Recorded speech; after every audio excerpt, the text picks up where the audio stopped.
Hey you guys, today we're going to be doing our last pages inside of our ratio booklet. So make sure you have that out.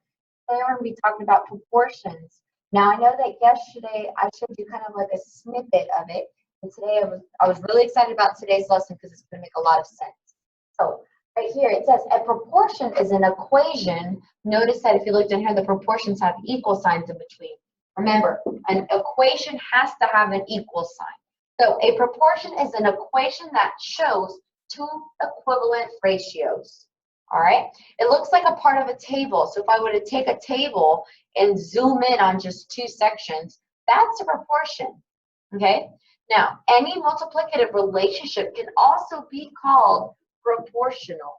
This is going to be really big when you get to 8th grade. They're going to be talking about proportional. They won't be saying multiplicative anymore. So you know that proportional goes through the origin. It goes through the origin. So this is the way you set proportions. They've given you some pictures. And I'm going to draw some circles, and I want you to do the same. So this is the way that makes sense. Trucks will always equal trucks, right? Trucks don't equal boxes. Boxes equal boxes. You see how those are next to each other? It makes a nice circle. All right? Now, you can flip it where boxes equal boxes on top and trucks equal trucks on the bottom. That's still okay. Now look at the second set of examples. You've got trucks on top of trucks, but they still equal each other. And boxes equal boxes. That's still good. Same thing down here. We flip it. Boxes equal boxes and trucks equal trucks. All of that is good. Those are good proportions. But if you come over here, check this out. Boxes equal boxes and trucks equal trucks. What did it make? A big old X. It gave you a big X. So we know that that is wrong. We can never cross the information. Boxes don't equal boxes if they're crossed, and trucks equal trucks. So this is a very good visual. Make sure that you're doing this on your paper, okay? All right, so let's take a look now at these. All right, first things first, we're going to be working a lot with what is called a ratio table. You're going to be drawing this box and then drawing a line through the middle and two lines across. This is called your ratio box. We're going to be writing it for every problem that we do today. All right, but when you read, you're going to pull out what are the two things they're talking about. So let me read this question. You'll understand what I'm talking about. If 10 apples are needed to make 2 pies, they've told you the two informations. What are the two things you're talking about? Apples and pies. So that's what you're going to label on your box. You're going to label an A for apple. Well, let's do lowercase. Let's do lowercase. So, A for apple. That was the first thing they told you. And then the second thing they talked about was pies. And you will always find the P for total. So if 10 apples are needed to make 2 pies, which proportion can not be used to determine the number of apples, A, needed to make 6 pies? This is very easy. This is why I like doing this proportion box, this ratio box, because it helps you plug in information. They first told you 10 apples make 2 pies. 10 plus 2 is 12. Is it looking for the total? It is not. So you're just going to cross out the T for total. We're not going to use that information. And then when you keep reading, what's the only other information they give you? 6 what? 6 pies. So you're going to put it where the pies are, and you're going to put it right here. 6 pies. Okay? Well, you're going to pull out those numbers and put it on a proportion. A proportion is 2 equal ratios. Remember, we like to write our ratios as fractions. So 2 equal fractions. Take it out exactly the way you see it. 10 over 2. 6 on the bottom, and we're going to say that that's the missing apples. We don't know how many apples. All right? Now it's telling you which one of these can not be used to determine the number of apples.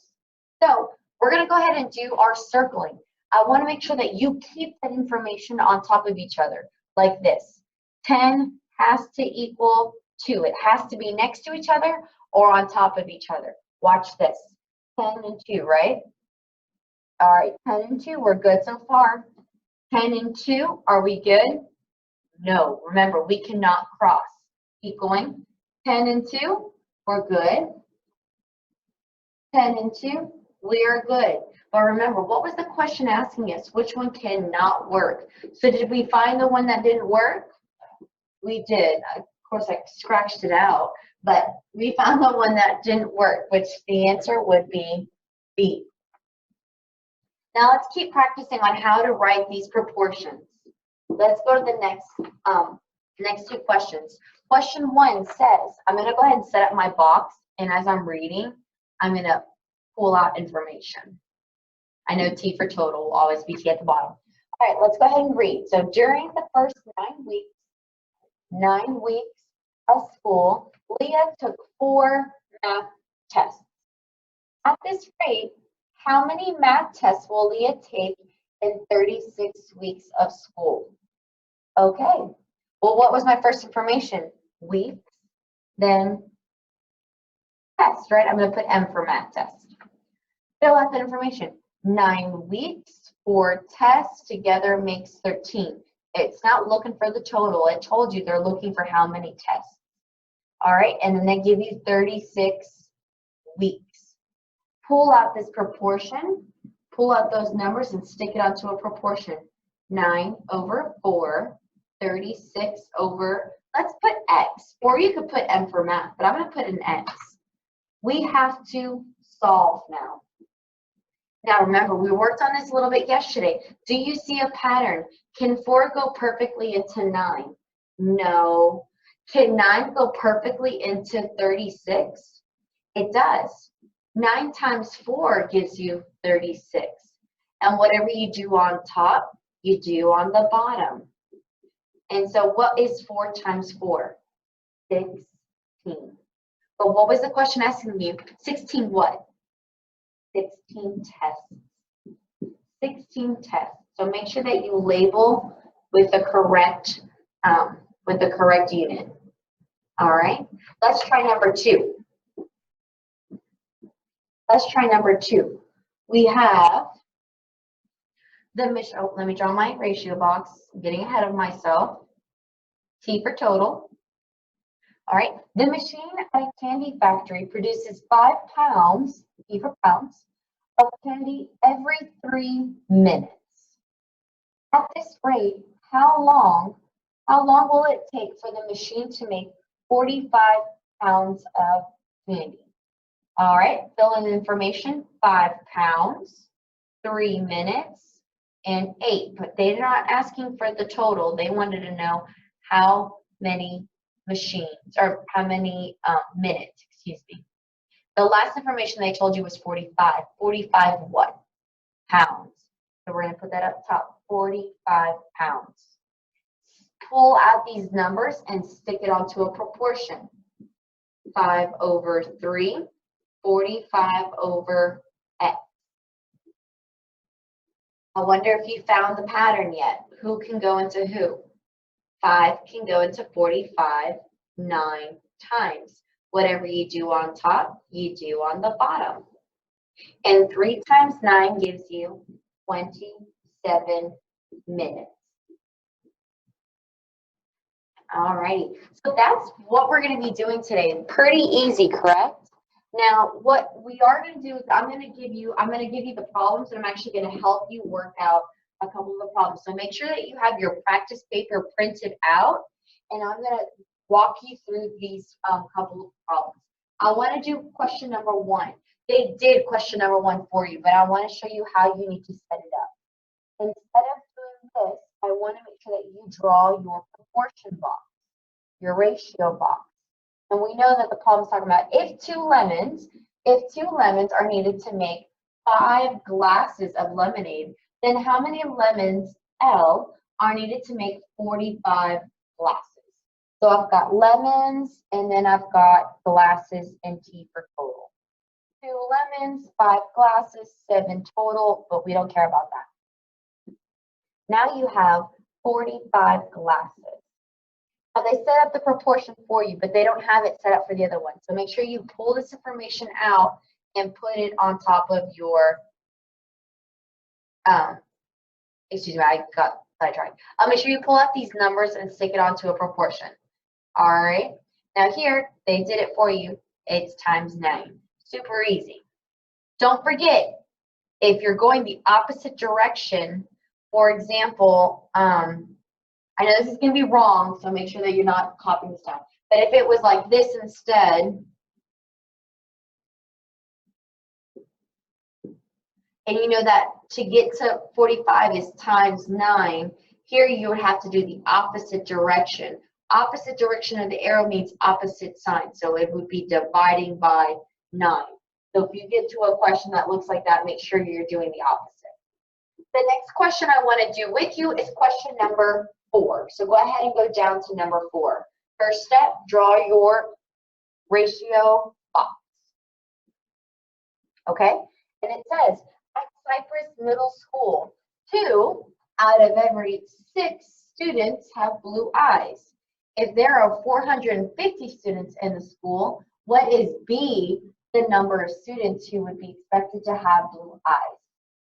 Now, this one was a little tricky. In class, I made 6 people come up here. So here's my 6 people. It's going to take me a little while to draw. Let me see.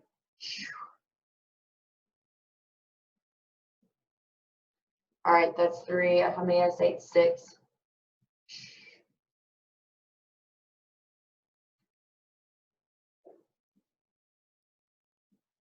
Okay, here are your 6 people. I made 6 people come up here, and I said, I reread the problem. I said, 2 out of 6 students have blue eyes. If there is a total of 450, here is your 2 things right here. We know that we've got blue eyes. Who are the rest of these people? What's happening with these guys? Who are these? These are people who do not have blue eyes. So that's actually your second thing we're comparing. No blue eyes. And then we do have a total this time. We have a total amount of people, don't we? We said the total amount of people was how many in our problem? Exactly, 6. We had a total of 6 people come up here. So watch this. How many blue eyes? We said 2. And we had a total of 6 students. But how many of them did not have blue eyes? 4. All right. But now if you read the question, it says, if there are 450 students in the school, what is B, the number of students who would be expected to have blue eyes? So are we looking for people who do not have blue eyes? We are not. So that's what we're going to be scratching out this time. Okay. And the other information, we got to fill in one of these boxes. They gave us the total of 450 students. So make sure you pull this out and write your proportion. I'm not going to solve this. Well, I guess I'll solve this one. So here, what is my pattern? Who has seen it? Who knows what it is? Very good. 2 can go into 6 3 times.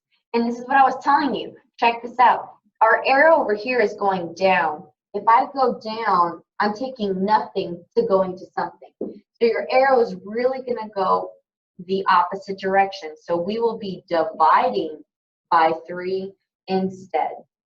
Alrighty? So make sure that you're working this out very carefully. One more that I'd like to work with you is question number, actually I've got 2 more. Question number 7. So go ahead and look down below with the 3 last questions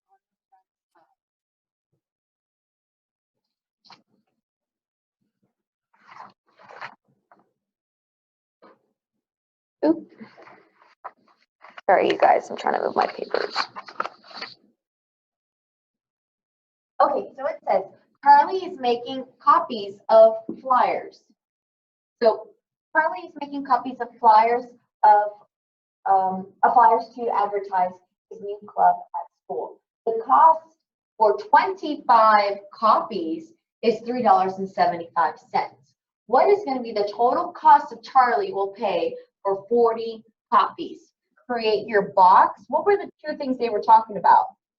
Copies and then the money. We're not going to find the total. I didn't tell you to find the total. The first thing it told you was 25 copies, $3.75. Then the last thing they told you was 40 copies. Pull this out, stick it onto your proportion. Now, this one's a little tough because people were sitting there going, I don't see the pattern, Miss Meyer. Sometimes the pattern's not going to be that pretty. But this is what I'm going to tell you to do.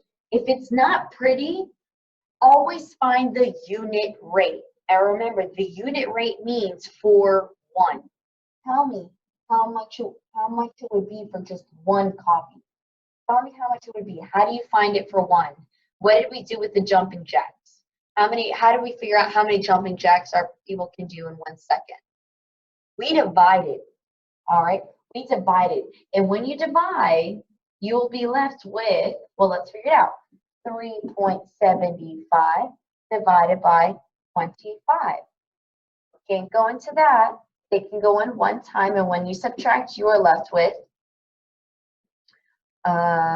bring down your 5, 125. 25, remember quarters. How many quarters are at $1.25? Correct, 5. So one copy costs 15 cents. But watch this. Now you've made it easy. Now you can go from 1 to 40. How do you go from 1 to 40? Times 40. Whatever you do on top, you do on the bottom. And I'm going to have to get you to solve this. So make sure you're copying this down. All right, I'm going to go ahead and erase this now. Last one I'm going to work out with you is on the back. Question number 8. Alrighty, so I had some people in class go, Ms. Meyer, I set up the proportion. It said miles. It said miles to minutes and then total. So it said 20 miles, 15 minutes, and then 1 hour. 1 hour. Well, how many minutes are in 1 hour? 60. So they said this, Ms. Meyer, I have the proportion and I did what you said to do, which was take your 20 and your 15. It's got to be a line. 20, 15, good. 20, 15, good. 20, 15, not good. So I crossed one out. And then 20, 15. But everything's still correct. Same thing I said earlier. Boxes to boxes, trucks to trucks. Watch this. Miles to miles. Can we cross? No. Miles to miles, that looks good. Miles to miles, you can't cross. So your answer is B. Make sure you check, make sure you're labeling so that it makes sense. Alrighty, so now it's up to you. Make sure you finish the rest of this paper and bring it when you are completed.